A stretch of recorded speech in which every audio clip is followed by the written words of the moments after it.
When I'm dead, I'm going to knock on Martin Luther King Jr.'s door. Yeah, I'm going to walk up to his door, knock on it, and say, Martin! Now, this is assuming we're on the same plane, the same platform, because who knows?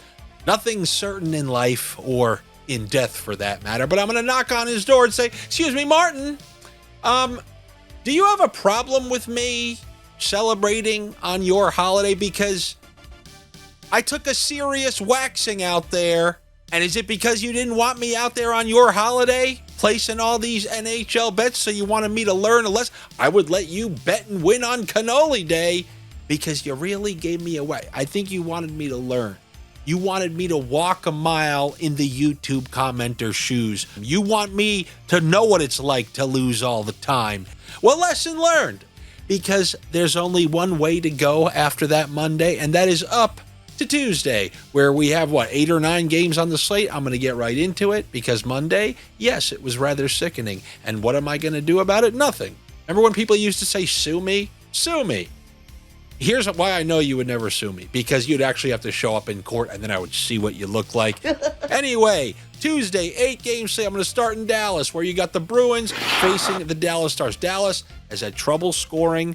I really think this Dallas team, as I said about Vegas yesterday, long term, they are worse than the previous iterations of Dallas, especially last year. You think about all the guys they lost. They lost Marchment. Granlund was on that playoff roster. Sagan's out for the year.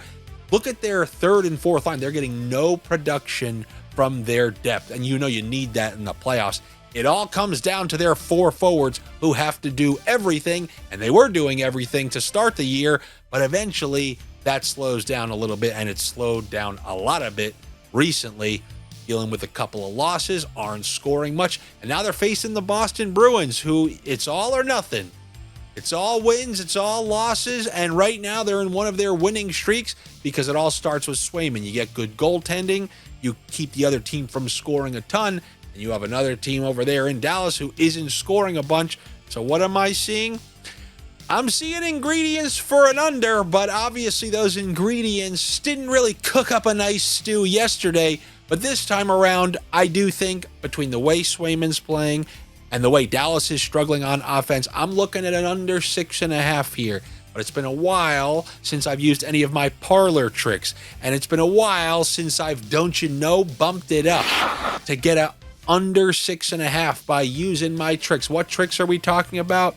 The no goal in the first 5 minutes, which they now have. I mean, I'm sure that's been most of the season, but they have it on Fanatics. They have it on Fanduel. I know they've added it to a couple of different sports books in the most recent years. A couple years ago, it was only on Fanduel. So I'm going to go with no goal the first 5 minutes and the under 6.5 in that game between the Boston Bruins and the Dallas Stars.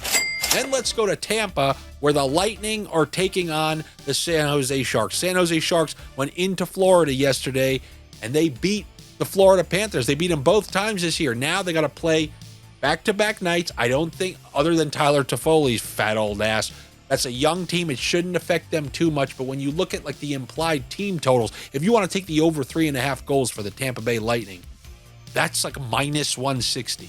What does that mean? They're projected more than 4 goals. And if they're projected more than 4 goals, find me someone on Tampa.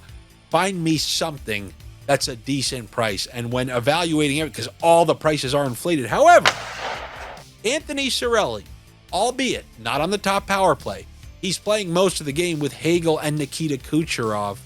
And while he isn't on the top power play, he's on the ice for empty net situations. He's on the ice 3-on-3 overtime if it does come to that. So between playing with Kucherov, who just does everything on offense, the team being implied for over 4 goals, and then him being on the ice for empty nets and overtime, I'm going to go with Anthony Cirelli for a point at plus 105 against the San Jose Sharks. And then on the San Jose Sharks, I'm not taking Toffoli's fat ass plopped in front of the net, but I am going to take Will Smith, who returned to the lineup a couple games ago, point in every game since he's been back.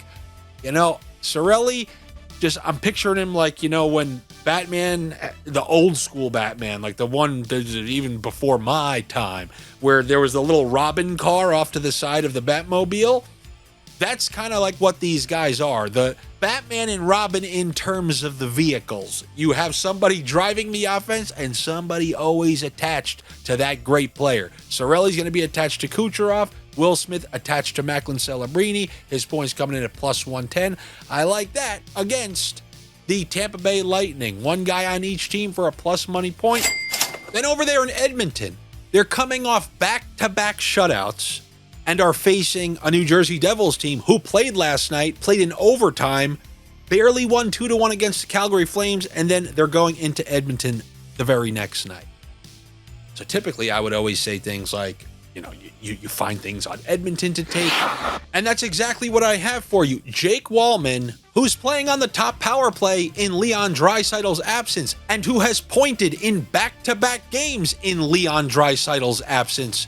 Am I missing? So why is he still at plus 185? Are they forgetting that he's running the... Is Draisaitl back?